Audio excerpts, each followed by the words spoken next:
Muy buenas tardes. En nombre del comité organizador de la CHEC 2020 queremos darles una cordial bienvenida a la sesión Argentina conoce los secretos de su asado y su vino. Mi nombre es Diana Restrepo, soy la secretaria ejecutiva de la Red Colombiana para la Internacionalización de la Educación Superior, RCI, y antes de iniciar quisiera hacer algunas recomendaciones técnicas a nuestros participantes.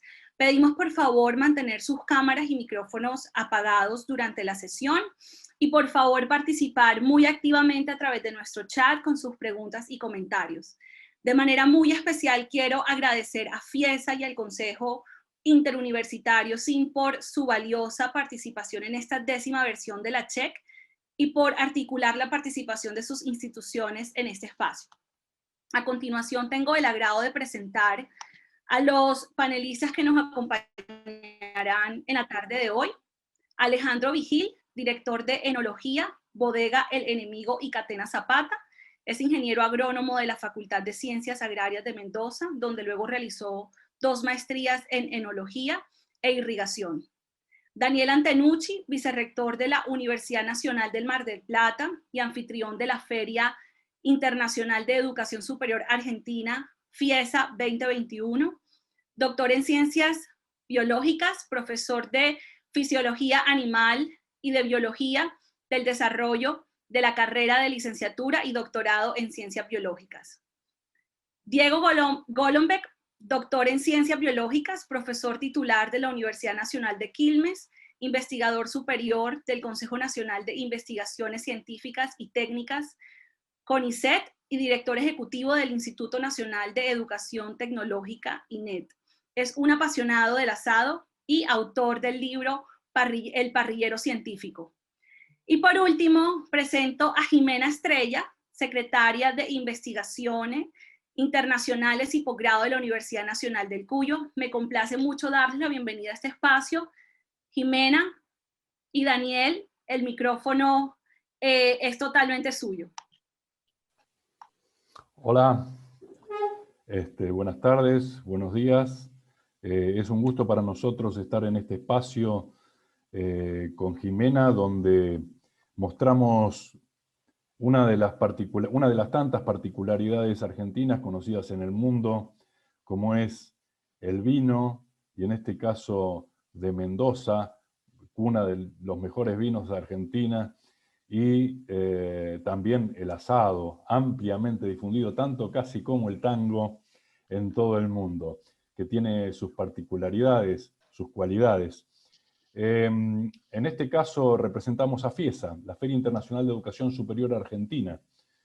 FIESA 2021, que es una feria del Consejo Interuniversitario Nacional de Argentina, cuya primera edición fue en la Universidad Nacional de Cuyo.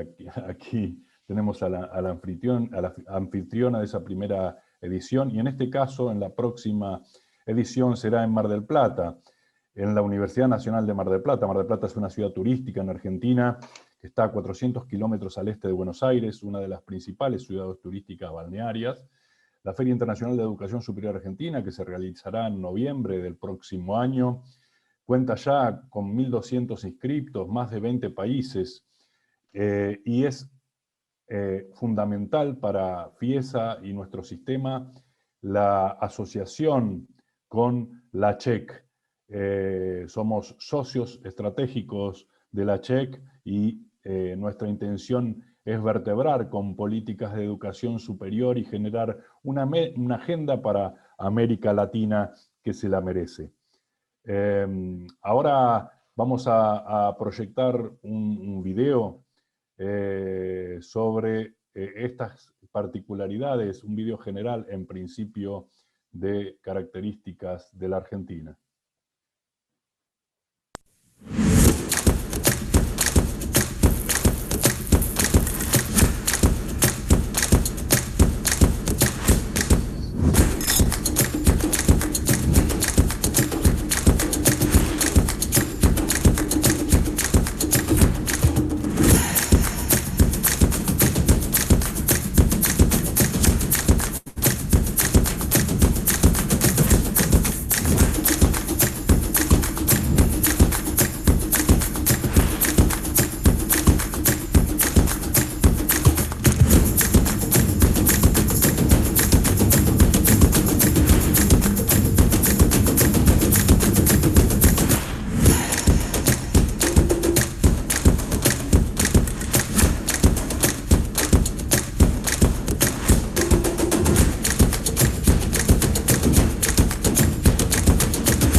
Bueno, muy buenas tardes a todos. Es un enorme gusto estar hoy con ustedes acá virtualmente desde Mendoza y aprovechar este espacio, como ustedes bien vieron en el video, para llevarles, para traerles un pedacito de lo que es Argentina. En estos días de feria de la CHEC, ustedes han podido aprender, formarse, pensar y reflexionar sobre temáticas de educación y de internacionalización. Pero este es otro ámbito, este es un ámbito para compartir más desde lo cultural, desde lo gastronómico, desde eso que nos identifica y nos hace sentir tan cerca. Y pensamos en Argentina y mostrarles Argentina a través de dos productos, en realidad dos culturas, dos tradiciones, dos aspectos que nos distinguen muchísimo, como son el vino, especialmente el Malbec, desde Mendoza y desde Argentina, y también desde el asado. Y vamos a hacer eso de la mano de dos personas referentes en el tema, Sí, pero además de perfecto. referentes, Y adelante.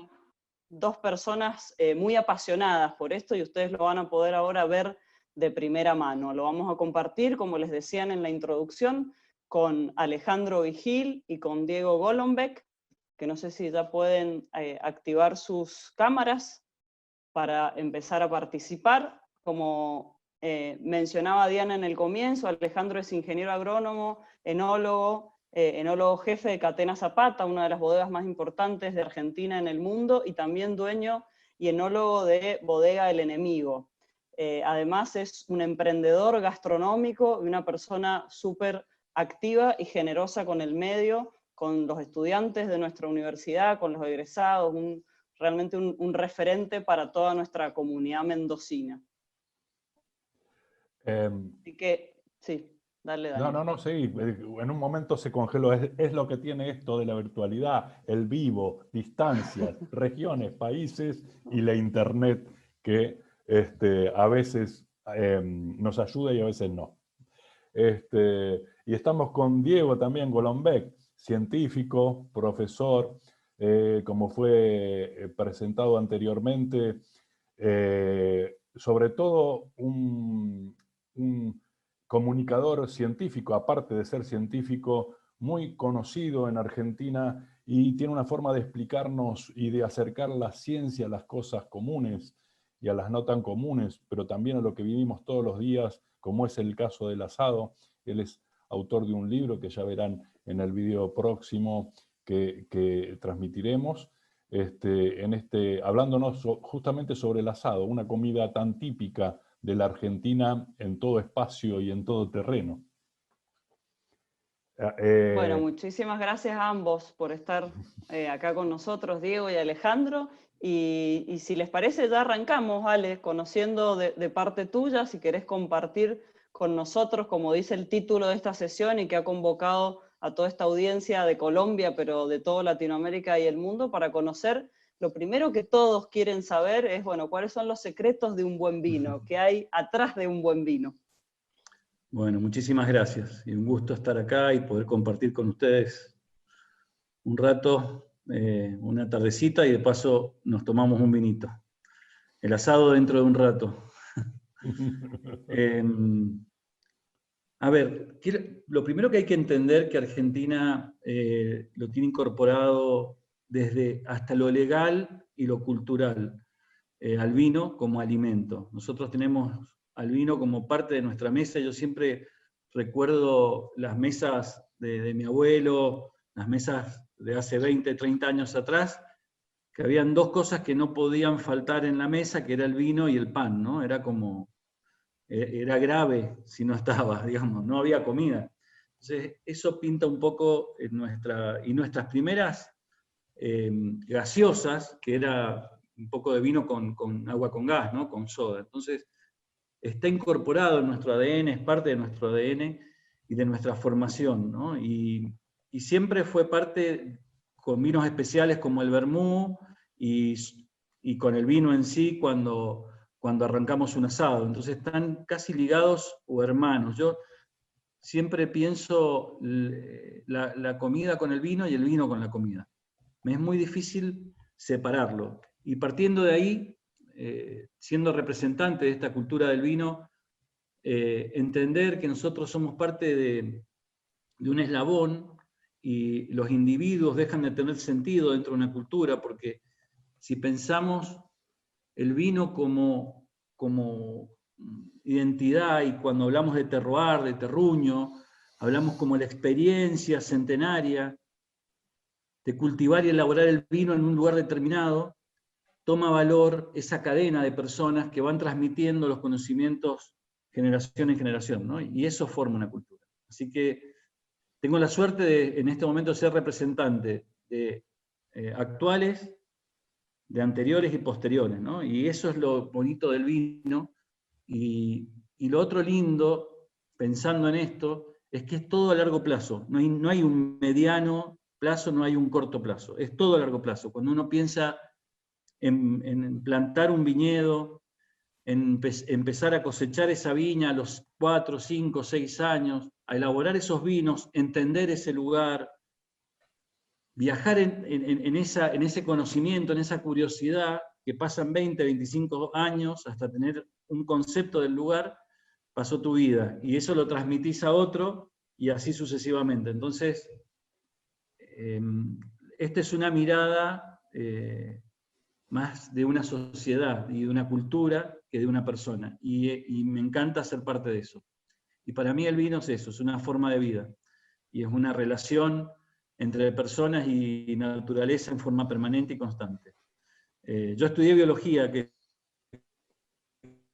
el tiene formación de biología vegetal, y nosotros nos basamos en eso.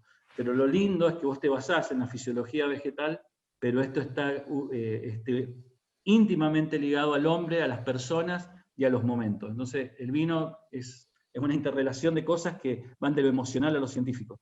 Y así lo defino yo, ¿no? ¿Cuáles son los secretos? Gracias, ya hemos empezado a tener ganas de tomar vino, Ale. Los secretos son la paciencia en el vino. Los secretos son las paciencias. Y la búsqueda. No individual, sino grupal. Excelente.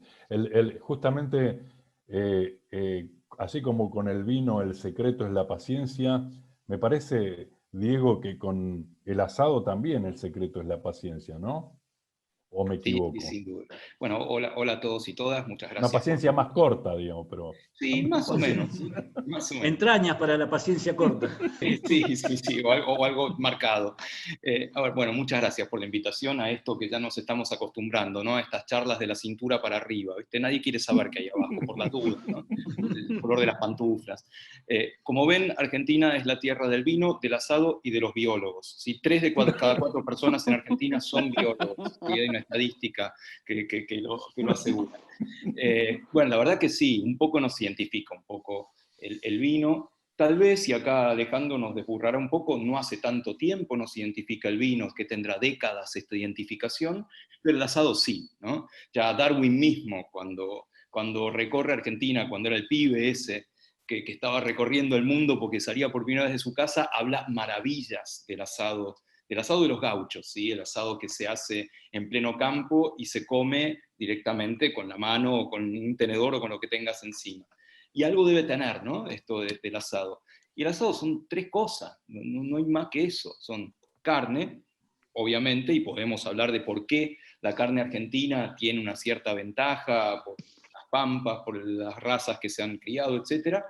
Fuego, hay algunos secretos, pero finalmente es hacer fuego, que el fuego también tiene su ciencia detrás.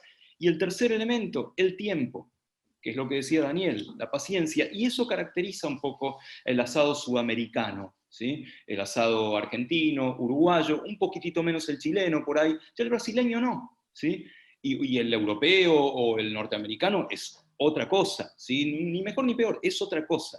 Para nosotros el asado tiene tiempo, ¿sí? Y es el tiempo, el ritual de ese tiempo, el mismo que decía Alejandro, que es un tiempo o acompañado o pensando en los invitados. Vos largás el fuego temprano, ponés la carne bien arriba, y eso tiene su correlato científico, obviamente.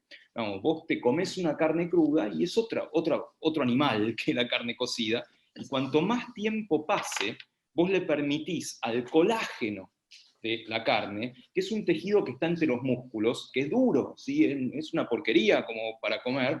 Si lo haces bien lento, permitís que se gelatinice, o sea, que sea gelatina.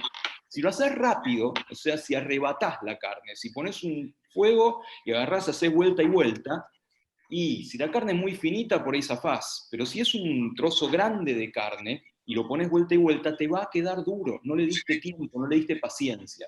Así que ahí me parece que hay coincidencia entre las paciencias del vino y de la carne. Y me parece importante lo del ritual, porque creo que tanto el asado como el vino tienen ese ritual inicial, ¿no? Que yo decía, puede ser con un vino especial como el vermú, que es un tipo de vino, o puede ser con un vino más liviano para empezar, un vino frío, ¿no? Y cuando empezamos y esta trayectoria, y vamos pensando lo que vos decías, vamos pensando en nuestros comensales, en nuestra familia, en nuestros amigos, y vamos pensando el vino, qué vamos a ir sacando antes para que piquen, es como, y me parece que eso pinta un poco, y por qué yo creo que es eso que van tan unidos, ¿no? Y van tan juntos. Y respecto a una pregunta que hacías, sí, en el mundo somos reconocidos hace muy pocos por el vino. Yo te diría 30 años. Pero algo sumamente interesante. Ya hay historias del vino muy interesantes con San Martín, cuando estuvo como gobernador en Cuyo, y situaciones que ocurrieron con el vino. Pero algo interesante también es lo que decís. Hace 30 años aproximadamente se empieza a conocer el vino argentino afuera, mientras nosotros hemos sido grandes bebedores, llegando en la década de fines de los 70 a 93, 95 litros por persona. También creo que tiene que ver un poco con esa situación y el desconocimiento del mundo del vino nuestro, porque no lo tomábamos, básicamente. Y otra cosa que pasó interesante es que el Malbec aparece de afuera hacia adentro y no de adentro hacia afuera. Nosotros tomábamos Cabernet Sauvignon en las grandes ocasiones. Y el Malbec, que alguien ahí decía, a mí me gustan los vinos con taninos marcados. Alguien leí recién que decía, con taninos no tan fuertes. Bueno, nosotros los grandes vinos, los que llevábamos a los asados, son el que raspaba un poco, era el Cabernet Sauvignon. Y el Malbec viene de afuera hacia adentro. En el año 2000 yo elaboraba el 60% del vino que hacía era Cabernet Sauvignon. Y en el año 2004 el 70% del vino que elaboraba era Malbec. Y vino de afuera. Y eso es lo más interesante para mí de contar. Vos decías de San Martín, Alejandro, hay una historia, no sé si es real, esta que invita a la primera plana de su ejército, sí, eran mallorquines. ¿Cómo? Que habían mallorquines en su primera plana del ejército. Los invita y les cambia un super vino francés, qué sé yo, lo pone en la botella de un vino patero mendocino supuestamente, y al revés, al vino de Cuyo lo pone en la super botella. Y los tipos toman el vino mendocino supuestamente no tan bueno, como si fuera el francés, y dicen, esto es maravilloso, general, por fin, y toman el otro, el francés, y dicen, pero ¿qué nos trajo, general? No, denos algo bueno. Así que, ¿cuánto de cerebro también hay cuando uno prueba un vino o cualquier cosa, ¿no? Bueno, y justamente lo que intenta San Martín con esa anécdota era decirles que era más importante lo que iban a mostrarle en el cruce de los Andes al ejército real, más que el ejército en sí. Entonces le dice, miren, lo que tenemos que, porque dice, miren, les cambié la etiqueta y tal.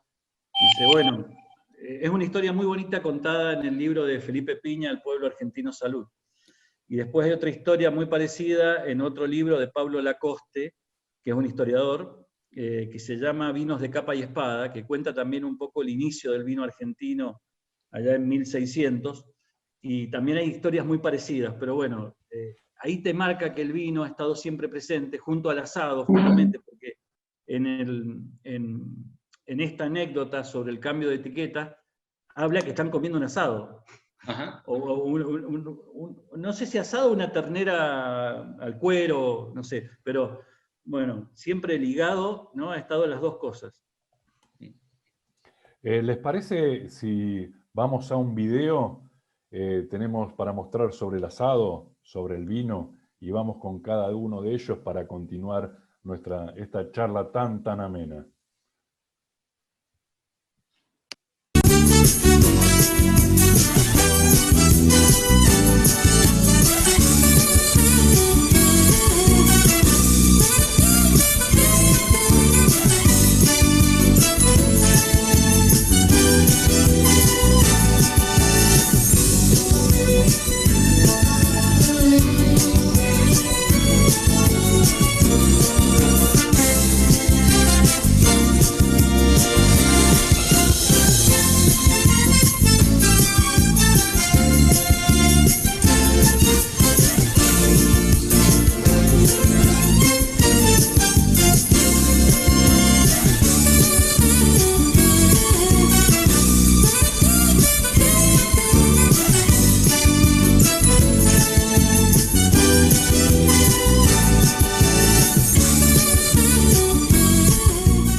Muy bien, muchas gracias por venir.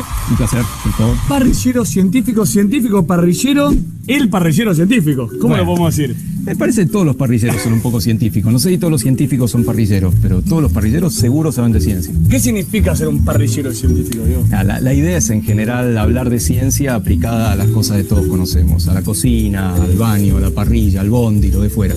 Y en la parrilla hay ciencia para tirar al techo. Tenés termodinámica, tenés obviamente cosas de biología, tenés cosas de bioquímica. Todo lo que vos haces, todo tiene una explicación científica. Algunas la conocemos, otras no tanto. Empecemos por la clásica. Sal. ¿Cuándo y qué tipo de sal también? Me vas a odiar porque obviamente la respuesta va a ser depende. Bueno, a ver. A ver, ¿por qué salarías antes? Vos en el cordero estás metiendo cosas adentro para que lleguen bien adentro. Si metes el ajo arriba, el cordero ni se entera. Entonces, depende del trozo de carne que vos pongas a la parrilla, vas a querer poner la sal antes o después. Si estás poniendo el matambre, dale antes, porque es refinito. Si estás poniendo un cachote de vacío o un ojo de bife bien grandote, y solamente vas a salar lo superficial, la sal no llega tan adentro. Entonces, esa te conviene después. Te conviene una vez que cortás la carne y en el plato le echas la sal a gusto, a criterio. El tema del carbón o la leña. Hay muchos que dicen la teoría que bueno, que el carbón es tóxico si está mal prendido, que la leña es mucho mejor porque saboriza mucho más. ¿Cuál es tu teoría? No, el carbón es tóxico si vos ponés la carne antes de tiempo. Sí, obviamente. Si no se hizo la brasa, y no, ahí no es un buen parrillero ni un buen científico, porque esa parte sí es tóxica. Otro que tiraste, el tema de... Nosotros siempre hablamos que ponemos lo que es más resistente al calor al principio, la grasa, el hueso. Obvio. ¿Tiene una teoría científica eso o lo estamos inventando? A ver, lo del hueso es lo más. Un buen corte de hueso te da una oportunidad bárbara, porque el hueso chupa mucho calor. Entonces te lo distribuye mucho más homogéneamente a la carne. Si vos tirás un cacho de carne y se te va a quemar en una parrilla súper caliente. Tirás el hueso ¿qué tiene adentro? Aire.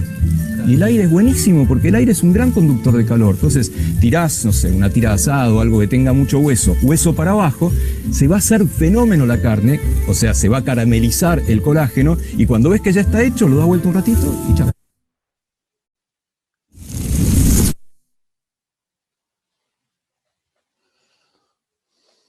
Bueno, muy bien. Ahora, Maggie, no sé si podemos poner el otro clip de Alejandro, estaría bárbaro. Y después seguimos hablando sobre esta maravilla de hacer asado, por un lado, y el vino por el otro. Dos ciencias, impresionantes ciencias. Dos ciencias que tienen mucho de arte también, ¿no? Que es algo que me gustaría preguntarles enseguida, ¿no? ¿Cuánto de ciencia y cuánto de arte hay en cada una de esas dos?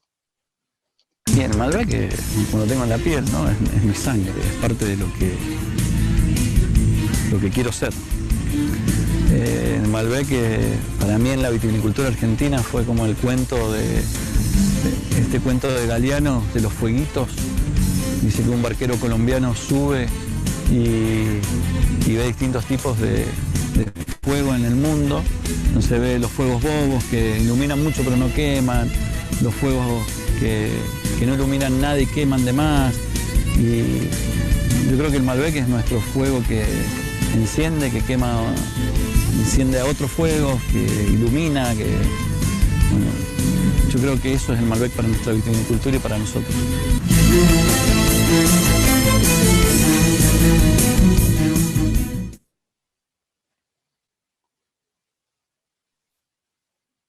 Qué bueno, ¿no? Qué bueno. Vuelvo a decir que lo vi previamente, que bien me ha venido la cuarentena. En muchos aspectos. Tendrías que dar una vueltita para que viéramos, para que chequeáramos si es cierto. No, aparte, notoriamente con un notorio nivel de alcohol estaba, aparentemente por lo que estoy viendo. Llegaste al corazón de Colombia, así que... No, como colorado y con palabras... Yo creía que estaba sosteniendo la viña. Sí, sí. O la viña te estaba sosteniendo a vos. Un buen cabecero me sostenía ahí, por suerte. ¿Esto es una feria universitaria o me equivoqué de programa? Mirá, sí, este es el componente cultural, lo que compartimos, lo que nos acerca. Sí. Y en esto de compartir, ¿qué nos pueden decir los dos sobre esta combinación? Los dos son, como decíamos, 3 de cada 4 argentinos son biólogos. Bueno, acá lo comprobamos porque yo no lo soy, o sea, yo soy un cuarto en este panel. Pero dado que los dos son científicos, ¿cuánto tiene lo que hacen de ciencia, de técnica, y cuánto tiene de arte? ¿Cómo lo ven? Yo como asador, debo decir, yo soy amateur como asador, soy científico, soy biólogo, pero me agarro un gaucho y no la cuento, ¿sí? Pero me parece que el asado es la combinación justa de las dos cosas. Sin darte cuenta estás haciendo de científico. El fuego es un milagro, ¿sí? El fuego es algo que a los científicos les cuesta mucho explicar y tiene muchas aristas el fuego. Por ejemplo, tiene arista psicológica. Por alguna razón, hay fenómenos que nos arrebatan, que nos fijan, nos hipnotizan. Uno es el fuego. Es imposible que un grupo de gente, habiendo un fuego, no se quede alrededor mirándolo. Otro es el mar, que también nos hipnotiza, te quedás mirándolo, ¿sí? Pero más allá de eso, que es más tal vez poético, el fuego es muy loco, ¿sí? Como el proceso de combustión es realmente bastante particular. Necesitas algo que se prenda fuego, ¿sí? Madera, papel, eventualmente el carbón. Necesitas algo que lo encienda, ¿sí? El fósforo inicial, y necesitas oxígeno. Y acá hay un poco del arte que decía Jimena hace un rato, porque las formas en las cuales vos permitís que el oxígeno entre a tu fuego durante mucho tiempo son muy creativas. En Argentina cada uno tiene su estilo, y tenés desde lo que veíamos en el video, que es poner ramitas pequeñas, papeles, y por arriba las ramitas un poco más gruesas. Tenés la gente que agarra papel de diario y lo hace tipo soga, ¿sí? Y lo pone alrededor de una botella vacía que después saca, y eso te asegura la provisión constante de oxígeno. Así que ahí ya tenés un montón de ciencia dando vueltas y un estilo propio de cada persona. Y después viene lo que se refiere a la carne en sí, ¿sí? Hay gente que lo hace de distintas maneras. Alejandro mencionaba mucho el ritual de asado y de vino, y hay un ritual que no falla, ¿no? Que es el del invitado que llega temprano. El invitado que llega temprano y se te pone atrás de la parrilla y se pone a decir, vos lo haces así, bueno, no te digo nada, no. ¿Y por qué no pones la carne de esa manera? Bueno, ese es otro ritual posible, porque dentro de una ciencia particular, que es cortes más gruesos primero, hueso para abajo, como decíamos. Con vegetales después hablamos, porque para algunos gauchos es un pecado, ¿sí? Usar parte de la parrilla para vegetales. Dentro de algo que es muy claro, que es calentar carne muy lentamente, hay un montón de técnicas, hay un montón de arte, hay un montón de peculiaridades que le pone cada persona. La parrilla misma es una obra de termodinámica, ¿sí? Uno puede hacer un asado en el suelo con una chapa, pero también las parrillas que te ayudan a generar la suficiente conducción, convección y radiación para transmisión de calor, que tienen unos fierros que te conducen el calor, y hay gente que daría su vida por fierros redondos y gente que moriría por fierros en B, ¿sí? Por lo tanto, hay una ciencia básica, pero admite un montón de variedades, y ahí es donde está lo rico del asado. Sí, perdón, también tiene ambas, aparte del paladar, ¿no es cierto? Ambas actividades, entre comillas, ambos rituales, tienen que ver con ofrendas, digamos, hacer para otro, ¿sí? Para compartir.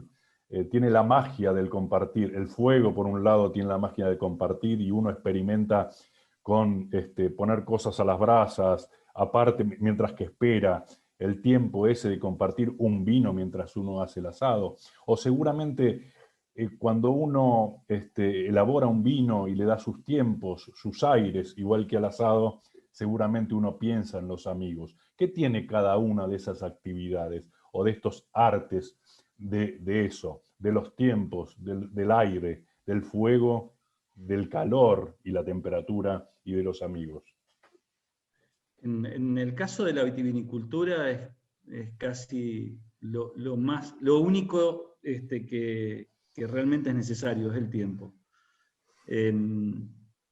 Todo lo que haces tiene que ver con tiempo, y esto que hablábamos de que sos parte de una cadena de hacedores y de interpretaciones de los lugares aparte. Para mí, por definición, hacer vino es poner el paisaje en la botella.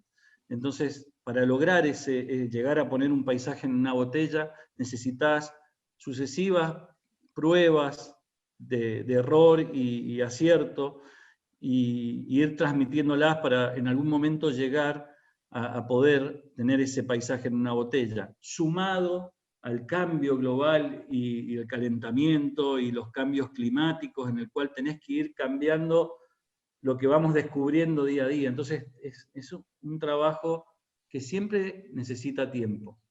Pero tiene algo muy bueno, y es que si bien es totalmente científico y nos basamos básicamente en la ciencia para hacer vinos, tiene algo que es fundamental, y que es que nos dedicamos a hacer placer, a proveer placer. Y eso es buenísimo, porque no estamos pensando en cosas que vayan a cambiar el mundo desde lo conceptual. Estamos pensando en cosas que van a cambiar momentos, instantes, situaciones. Y yo siempre digo que una de las preguntas que siempre vienen y te hacen en cualquier entrevista es: ¿cuál es tu vino preferido? Y yo, en vez de nombrar vinos, siempre marco momentos que son mis preferidos, que han ido acompañados por vino. Y normalmente ese vino es el recuerdo de un momento hermoso. Entonces, no son vinos que son caros, no son vinos extremadamente complejos y sutiles, son vinos que estuvieron justo, no sé, cuando mi amigo de toda la vida me pidió que fuera padrino de su hija, o cuando mi mujer se quedó por primera vez en mi casa. Son vinos que representan momentos, y eso es lo bonito de mi actividad. Sí, tiene muchísimo de científico, tiene mucho de trabajo y de transcripción, porque venimos haciendo vino por lo menos hace 5.000 años, y se va pasando, pero lo más importante es lo que hacemos, proveemos de placeres. Como decía mi abuelo, siempre que nos mantengamos en el paraíso y no nos caigamos al infierno de tanto beber, pero es eso, ¿no? Y entonces esa relación y ese momento. Ahora que nombraste el infierno, Ale, ¿nos podés contar un poquito de tu bodega, que muchos conocen y seguramente los que no, cuando te vieron que ibas a estar en esta sesión, lo buscaron? Tu historia con el Dante, tu abuelo, si nos querés contar algo de eso, que me parece que... Una de las cosas que tengo con muy mal recuerdo y odio de la infancia, que era que nos levantaba a 5:40 de la mañana, mientras desayunábamos con los primos, nos recitaba todas las obras de Dante, la Divina Comedia, y claro, era tremendo, porque te recitaba eso a las 5:30 de la mañana, vos desayunando, y lo que venía posterior, que eran nuestras vacaciones, ¿no? Nuestros 4 meses de vacaciones durante la primaria, o la misma secundaria. Teníamos esas vacaciones interminables que empezaban los primeros días de noviembre, o en noviembre, diciembre, enero, febrero, y empezaban a mediados de marzo las clases. Y yo me iba a la casa de mis abuelos con mis primos, y él todas las mañanas nos recitaba, y después nos hacía trabajar hasta las 12:30 del mediodía, nos recitaba la Divina Comedia. Con el tiempo, eso que ha sido un recuerdo duro, se convirtió en lo que uno más extraña, esos olores, él sopando en aceite de oliva en el desayuno, que para nosotros era medio loco, con café con leche, esos aromas, esos momentos, y se transforman en las cosas que uno más extraña. Entonces en la bodega lo que hemos hecho es recrear eso, recrear la Divina Comedia, con purgatorio, con paraíso, con infierno, y siempre viéndolo, después con el tiempo uno va comprendiendo la Divina Comedia, que es la forma que uno se ha tomado la vida, ¿no? O cómo transcurre la vida, ¿no? Como uno puede al final quedarse ahí en el medio entre el bien y el mal toda su vida y nunca decidir vivirla plenamente, y siempre decía él, y uno ahora lo entiende, que el vino abría las puertas al paraíso, para vivirlas bien, que era su forma de llegar siempre al paraíso, y tomar la vida de esa forma, y no quedarse en el infierno, que es una decisión personal y propia. Pero bueno, así hemos recreado la bodega, y es la interpretación que le hemos dado, ¿no? Excelente. Hay muchas preguntas del público acerca de de todo lo que están hablando. Yo, si tuvieras que preguntar, que me da curiosidad preguntarle a cada uno, es ¿qué consideran que es la madre de la base tanto del vino como del asado? Si pasa por el tipo de uva, particularmente sobre la fermentación, sobre el proceso. A Diego, del asado, si pasa por el fuego, por el tiempo, por la altura, por el tamaño del hueso, por el tipo de animal. Que justamente cuál es la base de un buen vino y cuál es la base de un buen asado. En el caso del vino es muy fácil, es el lugar. Es el lugar donde está plantado el viñedo y la interpretación que tenés sobre ese lugar para poder poner ese paisaje en la botella.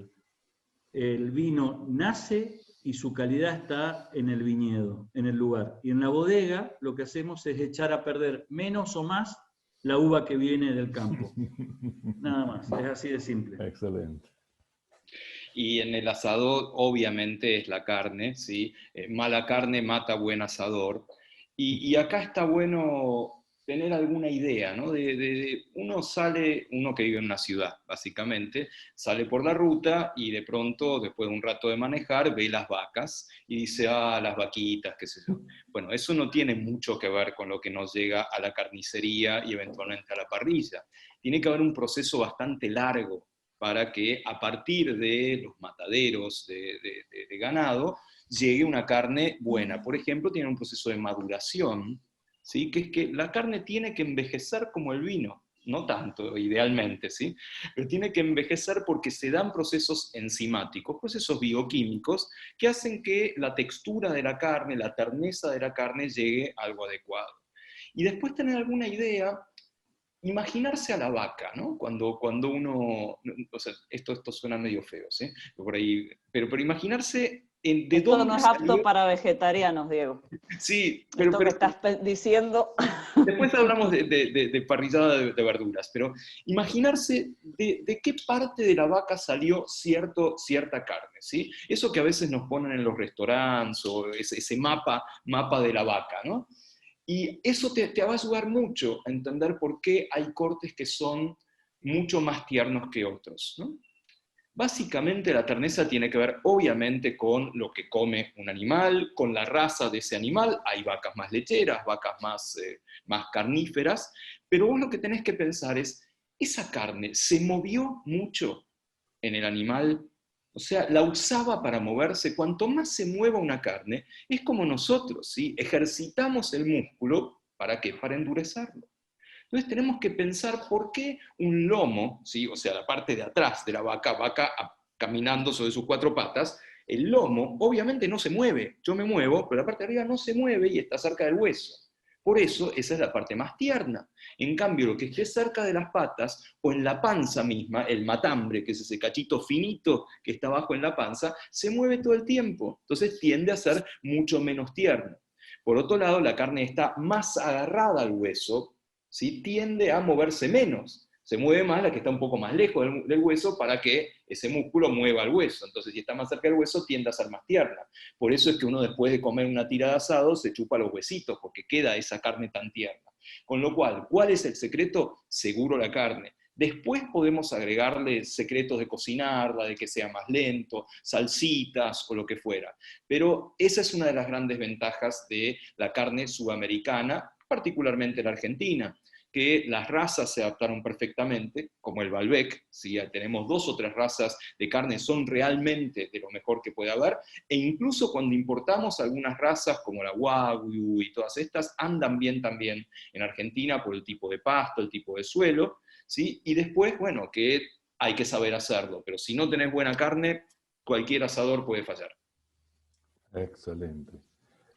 Alejandro, vos decías, sí. Perdón, Daniel. Sí, no, dale, Jimena. Vos decías que el lugar es la clave para un buen vino, entonces no puedo dejar de preguntarte, siendo de Mendoza, ¿qué tenemos en Mendoza que hace que tengamos estos vinos tan ricos? Yo creo que el oeste argentino tiene muy buenas cualidades para poder tener grandes vinos. En Mendoza hay 3 aspectos fundamentales que se vinculan básicamente a la altura donde estamos. Son viñedos de altura, una latitud sur, Entonces tenés una interacción muy interesante que es, siempre pensá que cada 100 metros que subís sobre el nivel del mar vas a tener 1 grado centígrado menos.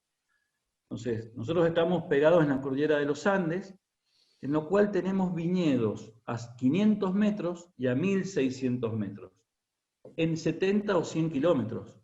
En otro lugar del mundo, para esta variabilidad, tenemos que recorrer a lo mejor 5.000, 7.000, 10.000 kilómetros. Acá, en 100 kilómetros tenemos viñedos a 1.600 metros y a 500 metros. O sea que ya en inicio tenés 10 grados de temperatura diferente, menos o más. Pero a medida que subís, estás más cerca del sol. Entonces vas a tener más interacción con el sol, o más intensidad solar sobre la uva, pero con frío. En otras zonas tendrías más calor a medida que tenés más sol. Entonces acá tenés esa interacción frío con sol. Y al ser una montaña, nuestros suelos se van formando básicamente por aluviones.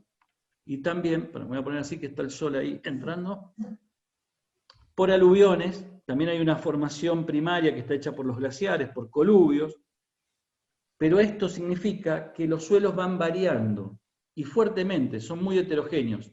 Entonces tenés una interacción única, altura, temperatura, suelos distintos. A eso le sumamos la genética, que es el varietal, que en nuestro caso el más famoso es el Malbec, pero podríamos utilizar cualquiera, el que nos venga a la cabeza. Es un tema de estudiarlo. Todas esas variables y esa cantidad de posibilidades que tenemos hace que tengamos una diversidad de vinos única. Y ahí alguien me decía que no toma vino. Entonces yo lo que le voy a responder, hace un rato, yo lo que le voy a responder es que no ha buscado lo suficiente, porque hay tantos vinos como personas y posibilidades. Hay una variedad enorme de vinos. Y lo lindo en Mendoza es que vos podés tener esa variedad en pocos kilómetros. Eso te hace Mendoza muy distinto a muchos otros lugares. Y algo sumamente interesante, cuando uno ve los lugares del mundo más reconocidos a nivel calidad, todos tienen influencia marítima, todos. Si uno piensa en Bordeaux, piensa en Borgoña, en los lugares de Sudáfrica, en Australia, en California, en mismo Chile, que está Mariana acá, todas tienen influencia directa marina. Nuestra vitivinicultura fuerte, el 99% de nuestra vitivinicultura es continental, netamente continental. Sumado a que es seco donde estamos plantados, donde está el mayor porcentaje de viñedos es seco. Entonces tenemos una relación con el agua totalmente distinta a los otros lugares. Nosotros regulamos el agua en la planta. Son varios factores, pero que unidos hacen que tengamos este lugar único, que en pocos kilómetros podemos ofrecer una diversidad única. A mí me da curiosidad preguntarte, Alejandro, en el marco del cambio climático justamente y la variación en 1 o 2 grados de temperatura, hace que el nivel de alcohol en la fermentación de la uva y el tiempo de cosecha en una época particular del año, en algunos lugares del mundo se ve afectada. Esta variación en altitud tan estrecha que tienen en Mendoza, ¿confiere una ventaja en ese sentido en variar de altura los viñedos en cuanto al efecto del cambio climático y la variación en 1 o 2 grados de temperatura? Primero, el hemisferio sur tiene una ventaja, que es mucho menos afectadas por el cambio climático. Y segundo, nosotros tenemos esta posibilidad de irnos en altura buscando frío. Tenemos un impacto que es real, que se niega normalmente, se dice que acá no, cuando uno empieza a ver la secuencia, y aparte cuando empezamos a remodelizar el tiempo que utilizamos, el ciclo que utilizamos para medir, que hay que cambiarlo, porque obviamente todo ha cambiado, empezamos a descubrir que hay un impacto. El impacto mayor que estamos teniendo hoy no es sobre las temperaturas, sino un problema más grave para nosotros que es el agua, la falta de nevadas, que normalmente hoy tenemos lluvias y no tenemos nevadas. Y la lluvia es finita en el tiempo porque escurre. En cambio, la nieve se dosifica por el deshielo. Y ese es uno de los problemas más graves a futuro para la vitivinicultura y uno de los trabajos donde cualquiera que está inserto en el mundo vitivinícola tiene que pensar dos cosas: falta de agua y falta de mano de obra. Son los dos puntos a futuro estratégicos y que tenemos que abordar dentro de los planes estratégicos que tanto se hablan. Esos dos puntos son fundamentales. De hecho, yo me he movilizado de Mendoza a plantar viñedos pensando en la falta de agua. He plantado viñedos al lado del río Colorado, en La Pampa. He plantado en el norte, en La Rioja, en los valles altos. He plantado en Salta. Estoy plantando en unas zonas de Córdoba, tras las sierras. Solamente pensando que en 20, 30 años este problema de agua va a reducir la posibilidad de hacer vinos de calidad. Entonces, bueno, sí, nos vemos afectados, menos que otros lugares, porque te doy un ejemplo. Borgoña, que es una zona en Francia muy conocida por sus Chardonnay y sus Pinot Noir, hoy, después de 25 años estudiando lo que está pasando, han aumentado en 2 grados los niveles de alcohol en sus vinos. Ajá. Y lo que están buscando hoy es plantar genética, variedad, dentro del Chardonnay, clones o poblaciones que produzcan más para que esas curvas de azúcar en la uva sean más lentas y les den tiempo a cosechar antes para tener menor alcohol. Entonces, bueno, en Mosel, en Alemania, vinos que tenían 11 de alcohol, hoy tienen 14, con problemas graves porque han cambiado sus perfiles aromáticos y también han cambiado su guarda. Creo que también nosotros tenemos una ventaja sobre eso que tenemos que atacar y tenemos que mostrar, y es una herramienta a futuro donde la consistencia de nuestro producto está asegurada mucho más que de otros lugares famosos. Muy bien. Yo voy a... Yo me sigo sirviendo vino. Sí, está muy bien. Primero saludar a René Sickman de FAUBAI, una feria muy importante de Brasil, la más importante que está en la audiencia. También Sandra Guarín, de RCI, que está organizando esta feria, la CHEC, que los está escuchando. Néstor Perico Martín habla de tu libro, Diego, y dice: qué importante llevar la ciencia de esta forma a las escuelas, si tenés pensado una versión interactiva TIC para los colegios. Y ya que está, para que continúe, te dejo un par de preguntas que son mitos o no lo son. El origen de chimichurri, si es give me curry o no. Y por otra parte, ese dicho popular cuando uno va transitando kilómetros y kilómetros de llanuras en Argentina y ves las vacas acostadas, entonces el dicho popular que del lado que se acuesta la vaca, el matambre está más duro o no, que en Colombia llaman al matambre sobrebarriga para los amigos colombianos. Bueno, con respecto a lo del libro, muchas gracias. Hemos hecho varios clips, ¿sí?, en varios programas de tele, no está nada mal, y la verdad que a mí me admira cuando los profes y las profes aprovechan buen material o material de divulgación científica para complementar las clases, para disparar alguna cuestión, ¿sí? Con respecto al chimichurri, la verdad que es una maravilla, ¿sí? La etimología sí, esa la escuché que durante las invasiones inglesas que hubo en Argentina en 1806 y 1807, ¿sí? Había una idea de que le escuchaban los criollos, los que estaban aquí, a los ingleses, que le decían a un general o un militar: give me the curry, o Jimmy, give me the curry, Jimmy, dame el curry. Y de ahí vino el chimichurri. No me termina de convencer del todo, pero hay algo que puede dar cierta validez. Hay una salsa inglesa, ¿sí?, que es la salsa Worcestershire, ¿sí?, que es una salsa que es a base de vinagre, pero no es vinagre, tiene una serie de ingredientes, una salsa líquida, ¿sí?, y se parece un poco al líquido que queda después de hacer chimichurri. Vamos a explicar un poco esto. Chimichurri, no sé en Colombia si lo conocen, pero hay salsas similares, ¿sí? En muchos países hay salsas picantes. En general el picante tiene un ligero una ligera acción bactericida. Entonces, muchas veces en los países más tropicales se suele comer más picante, ¿sí? Tal vez sobre la base de esta cuestión bactericida, no es un antibiótico ni mucho menos, ¿sí? En Argentina lo que se hace es una mezcla de aceite, vinagre, un poco de mostaza, y se le pone una cantidad de especies, orégano, ajo y sobre todo ají molido, ¿sí? Ají no del todo picante, pero ají semipicante molido. Y se deja un rato largo, ¿sí? Si uno lo hace y inmediatamente lo come, no tiene ese gusto particular como la salsa Worcestershire, ¿sí? Y ahí estamos viendo un proceso de ósmosis, finalmente.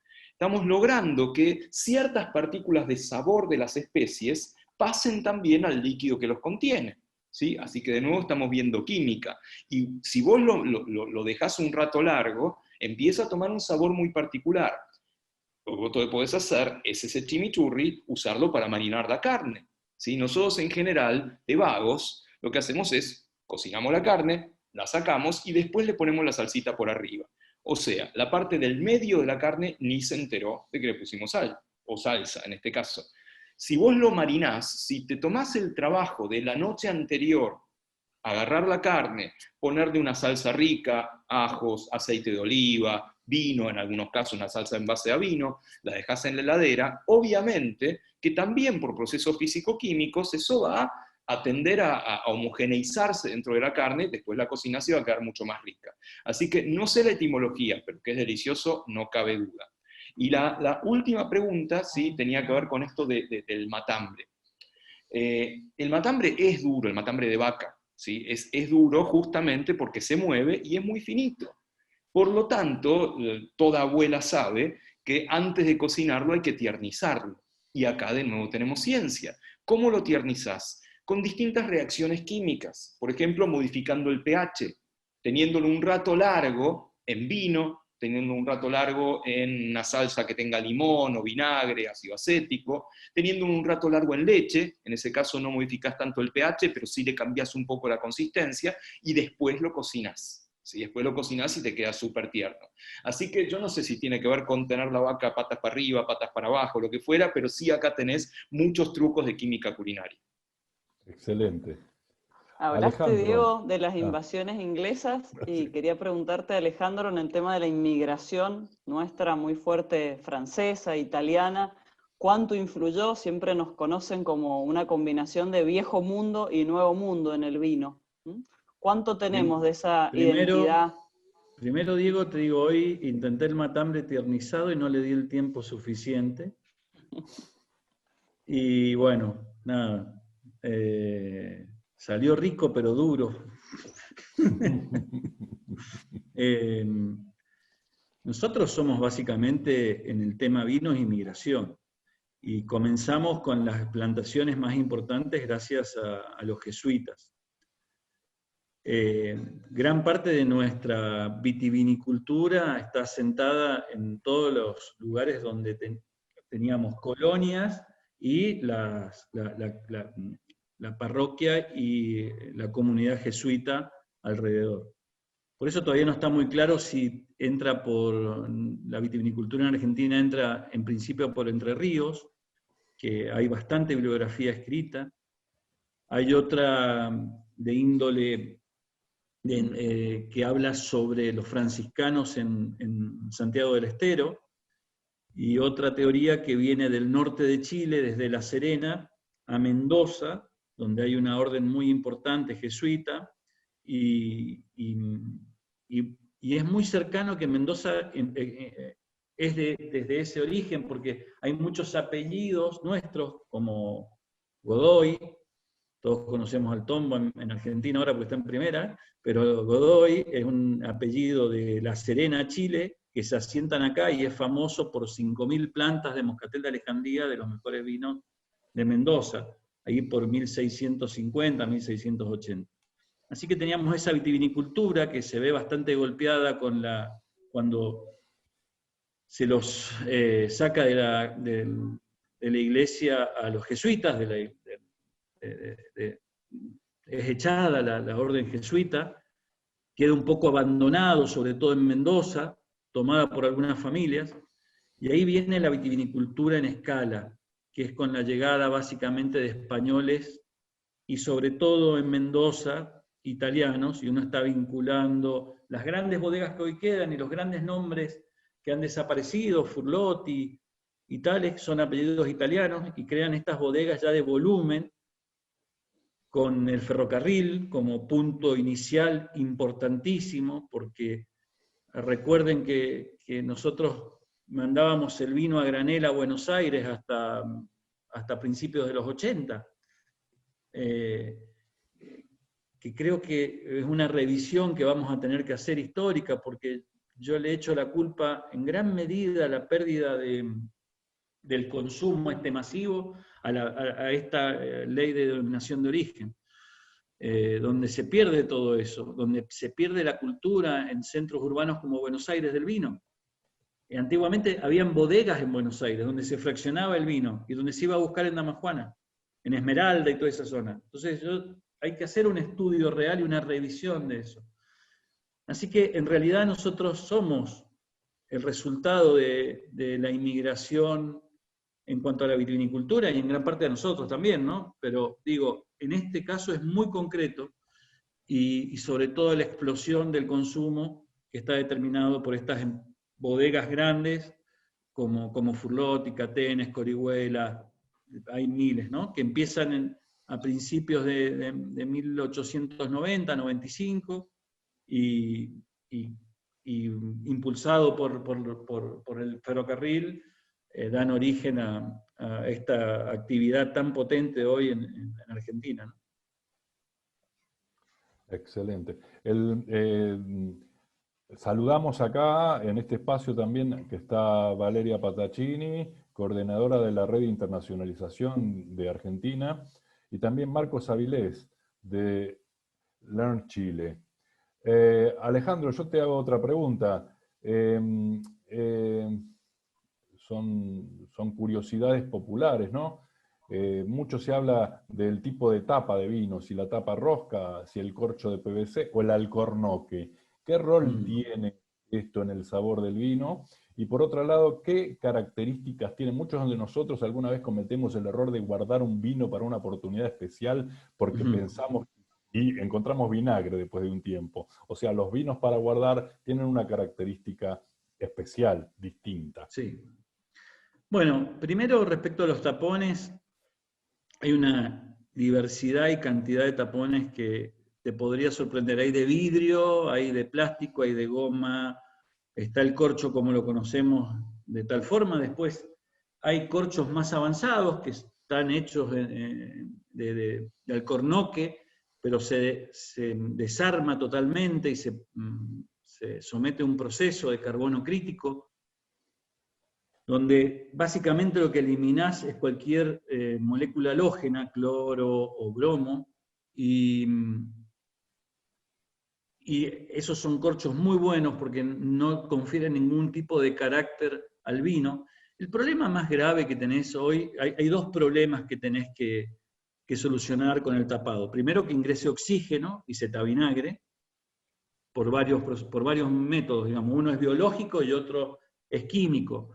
Pero cuando hay una cantidad de oxígeno importante en el vino y no está totalmente filtrado o limpio el vino, vas a tener desarrollo de bacterias o de hongos y ahí vas a tener un problema o picadura que se da. Hay un problema que los tapones también pueden ceder sabor a los vinos. Y esto que yo te hablaba, TCA o TBA, que es ¿vieron cuando abren la botella y huelen el corcho y después te sirven un poquito y vos tenés que oler y decir sí o no? Bueno, eso es para ver si tenés el aroma a corcho o el olor a corcho. Ese aroma está determinado por moléculas y tienen que ver, básicamente, imagínense, tienen que ver con la Primera y Segunda Guerra Mundial y con los insecticidas que se utilizaban a base de cloro.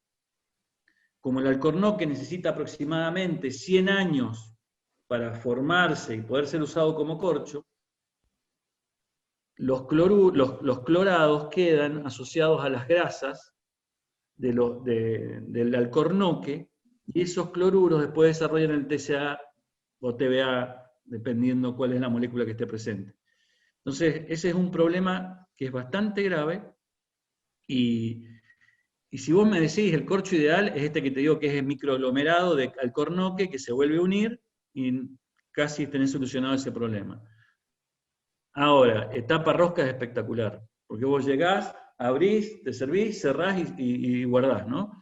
Bueno, tapa rosca hay muchos tipos, y van a depender mucho. ¿Vieron la gomita que tiene la tapa rosca?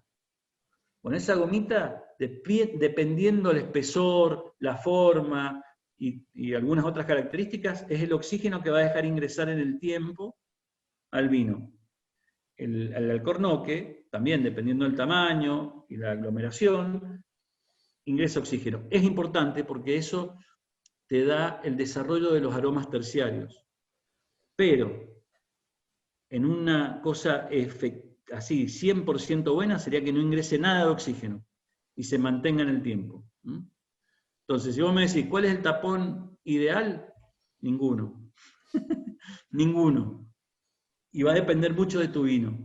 Odio decir que depende de algo, pero va a depender mucho de tu vino. Por otro lado, no todos los vinos son de guarda.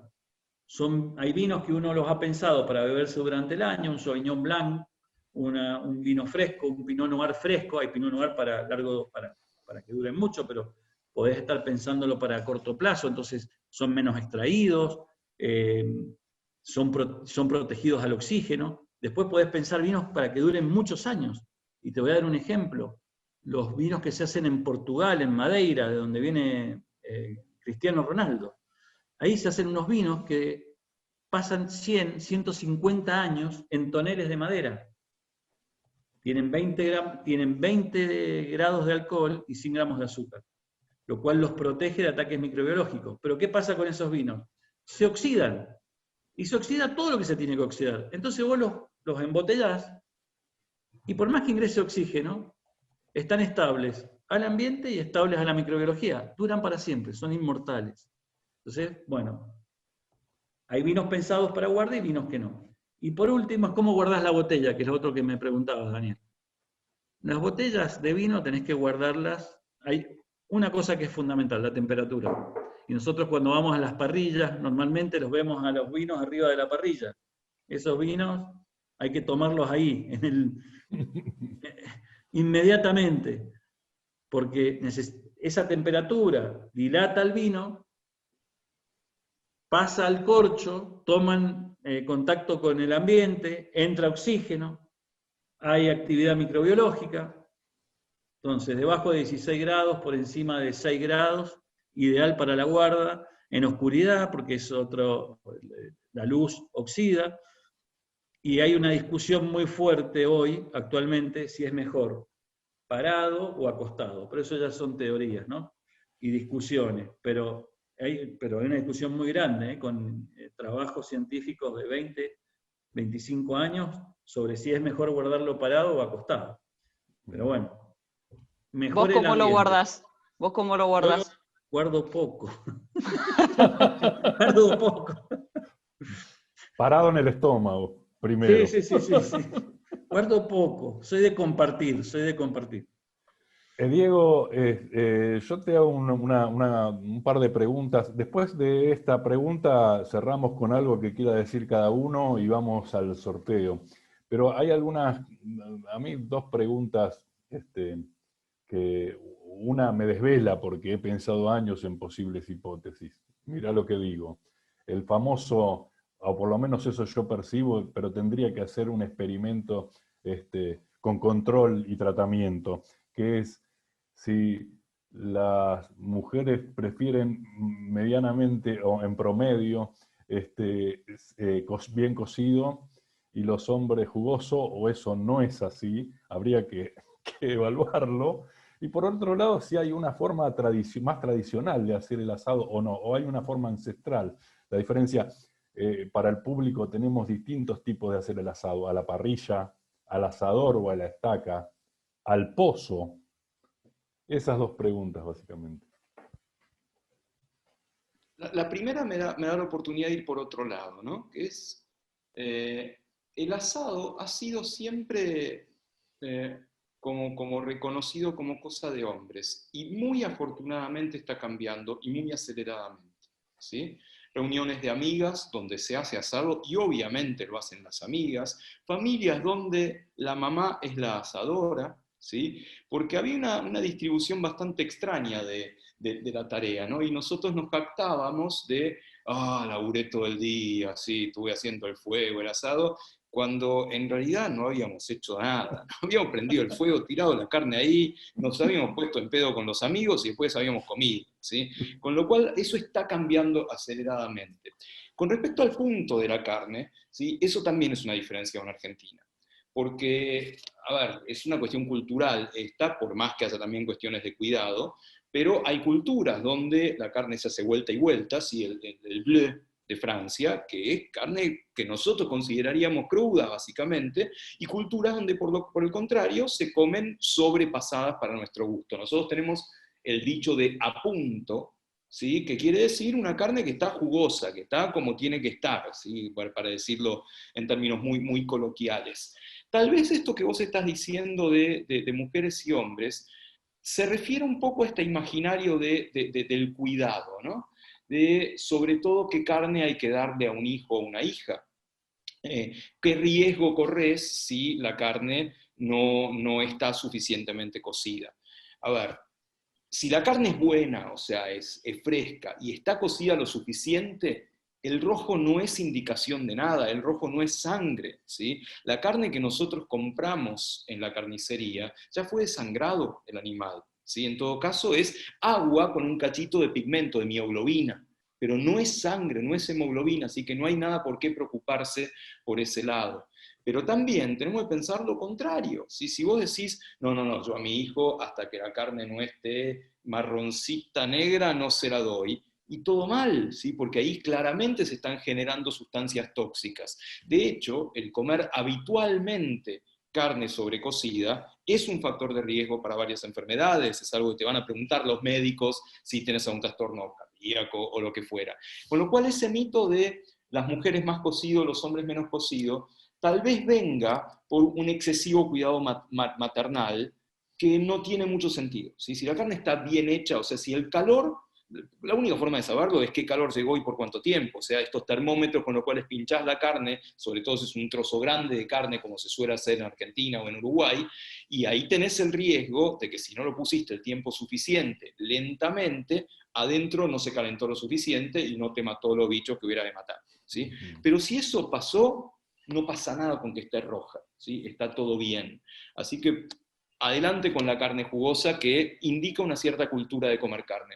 Recordame la segunda, pues me fui un poco por las ramas. La segunda es si hay alguna forma más tradicional o filogenéticamente más antigua de hacer el asado.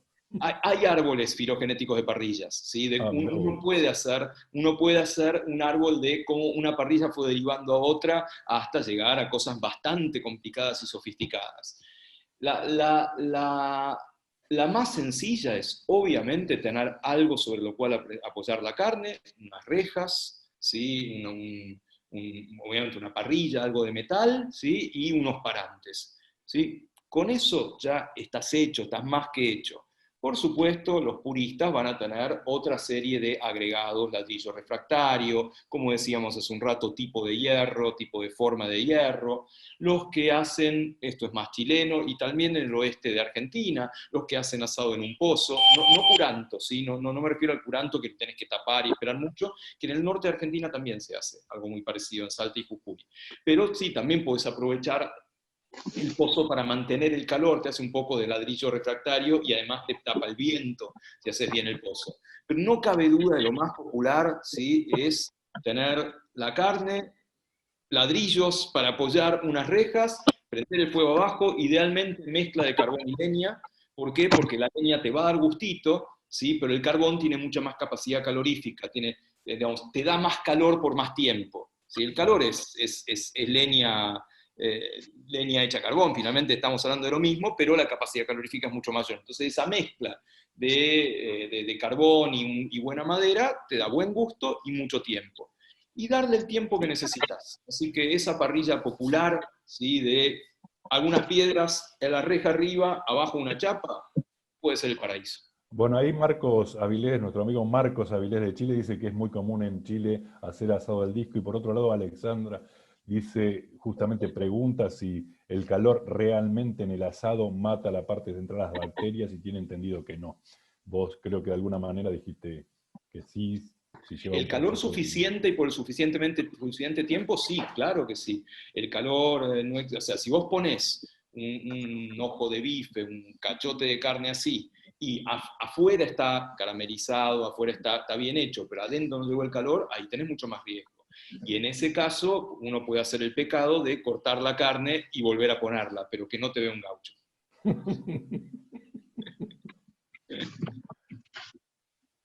Jimena.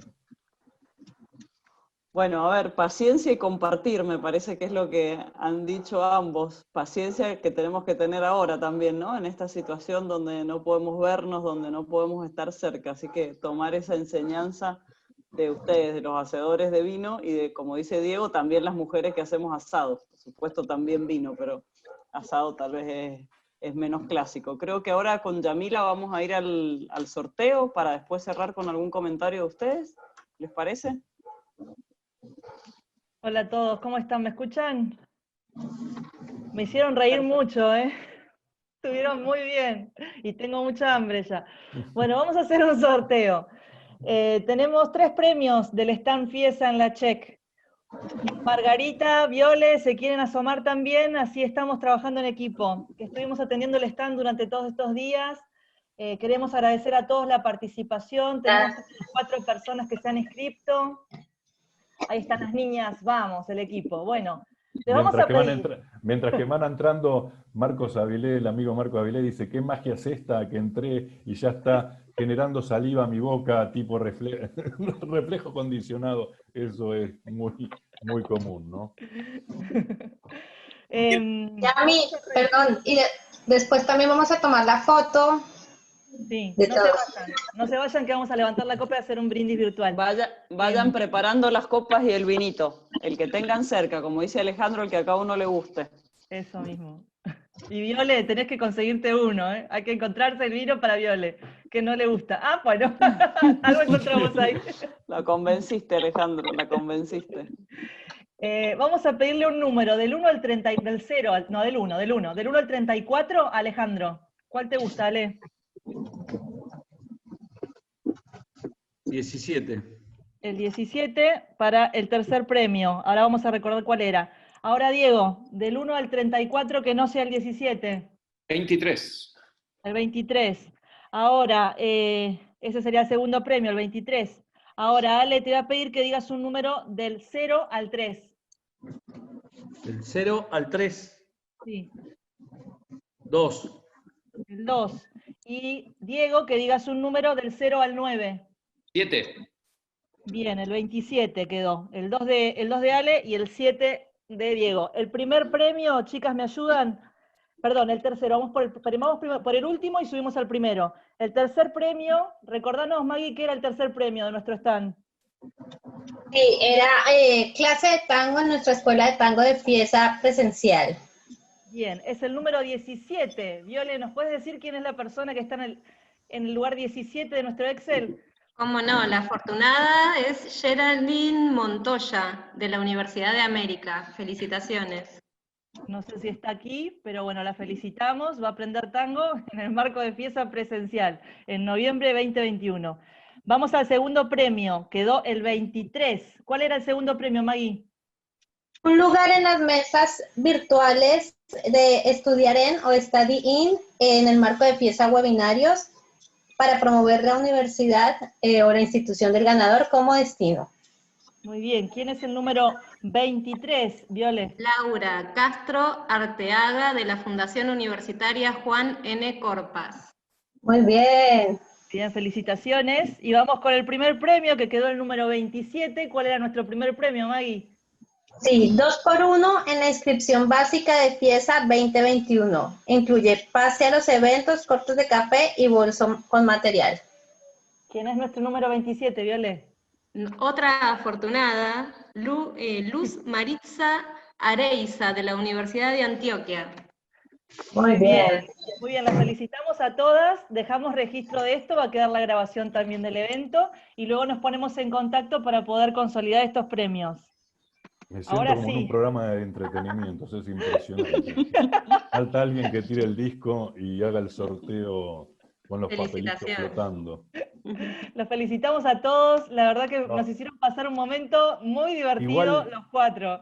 Igual a Diego y Alejandro le pedimos alguna idea general para el cierre, quizá qué tiene que ver cada una de esas actividades con el arte en sí mismo, cuánto de arte tiene. Y además los invitamos a Fiesa 2021, si me permiten, como anfitriona de la 2018, que fuimos al enemigo, Ale, fuimos muchos de los yo estuve en el enemigo, Ale, estuvimos. Excelente, me encantó. Así que ahora en Mar del Plata 2021, Diego y Alejandro los invitamos también. Allí estaremos, allí estaremos. 455 departamento 12. ¿Cómo? Muy bien. A ver, como final me parece que nos faltó algo, ¿sí? Y me parece bien que nos haya faltado, ¿sí? Porque nos faltó el maridaje, ¿no? El famoso... Sí. A ver, y Alejandro, ¿cuál es el vino para el asado? ¿Sí? Y me parece bien porque no creo, estoy pecando de ingenuo acá, no soy ningún experto, no sé si es una pregunta adecuada. No, ¿cuál es el vino para el pescado? ¿Cuál es el vino para esto, para lo otro? Yo diría, con la mayor autoridad científica que me compete, el que tengas ganas. ¿Sí? El que tengas ganas y vaya bien y vaya con tus amigos, pero estoy con un enólogo enfrente, así que por ahí estoy diciendo una pavada, pero el maridaje es pasarla bien, y creo que en este rato la pasamos muy bien, así que hicimos muy buen maridaje entre todos. Fuiste por el lado, Diego, que iba. Yo siempre digo que el vino se divide en me gusta, no me gusta. Si no te gusta, cambiá, trae otro y volvé. Y cuando son mesas amplias, como tenemos normalmente, a alguien le va a gustar y lo va a tomar, no hay problema. El vino es eso, son momentos, son discusiones y charlas. Y lo más importante es que el vino no se convierta en el celular actual, ¿no? Que no estemos hablando del vino, sino que el vino fluya entre nosotros y que haga que nosotros abramos ese corazón y podamos decirnos otras cosas más interesantes de las que nos decimos habitualmente. Así que les agradezco la invitación, agradezco el hermoso momento. Hermoso, Diego, haberte conocido, no te conocía, la verdad que buenísimo. Y estás tomando un vino de mi amigo, hiper amigo, con el que tuvimos un programa de radio durante 4 años, de Pelleriti. Estás tomando me pareció un Linda Flor, me parece que estás tomando. Sí, viste, lo vi así de refilón. Un Linda Flor. Con el que tuvimos un programa de radio que pensaba un poco en eso. Pensaba en que el vino es un poco compartir y romper un poco el mito. Así que muchas gracias y un placer. Muchas gracias a ustedes. Sus cámaras. Vamos con las cámaras, todos con la copa. Excelente. ¿Y por qué brindamos? Gracias por acompañarnos. Por fiesta. Por la fiesta. Gracias a todos. Salud. Gracias. Ya vamos a tener 4D para oler el vino entre todos. No, que volvamos a vernos en persona, a compartir el vino cerca y a comer asado juntos. Salud. Muy bien. Muchísimas gracias, Alejandro, Diego, Jimena y Daniel, por despertarnos los sentidos. Creo que es la mejor manera de cerrar las sesiones paralelas de la CHEC, y sobre todo por avivar ese deseo de poderlos visitar pronto y compartir ya en persona, como decía Jimena, el mejor Malbec en la bodega de Alejandro, y esperamos que el mejor asado en las manos de Diego. Muchísimas gracias, los invitamos a la sesión de clausura de la CHEC, que inicia inmediato, entonces nos vemos en nuestra sesión de clausura. Un abrazo especial para todos. Gracias. Gracias. Salud. Salud. Salud.